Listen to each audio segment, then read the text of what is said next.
నాకు తెలిసి almost every అబ్బాయికి బైక్ అనేది ఒక ఎమోషన్. అందరికీ ఉంటుంది. అరే! నాకంటూ ఒక బైక్ ఉండాలని. సో, ఫైనల్లీ ఆ డే అయితే వచ్చింది. ఒక స్పెషల్ డే ఇది. ఇది నాతో పాటు మీ అందరికి గుర్తుండి మార్నింగే రెడీ అయ్యి షోరూమ్‌కి వెళ్ళిపోయా. కావాల్సిన ఫార్మాలిటీస్ అయితే కంప్లీట్ చేసుకున్నా. ఇదే మన బైక్ పల్సర్ ఎన్ఎస్ 200. ఎలా ఉందో కామెంట్స్‌లో చెప్పండి.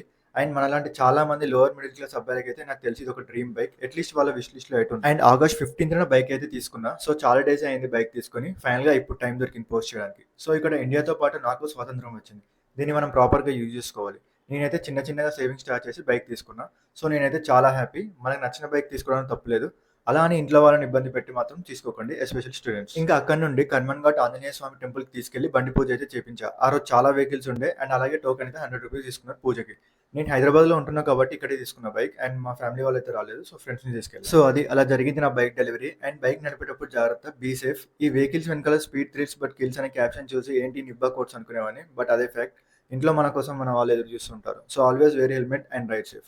మీకు in case bike mileage or bike గురించి ఏమైనా డౌట్స్ ఉంటే కామెంట్స్‌లో అడగండి. నేనైతే రిప్లై ఇస్తా. లేదంటే ఒక సెపరేట్ వీడియో చేస్తా. ఈ ఇయర్‌లో బైక్ కొందామనుకునే మీ ఫ్రెండ్స్‌కి ఈ రీల్ షేర్ చేయండి. అలాగే అకౌంట్ నచ్చితే ఫాలో చేయండి మామ.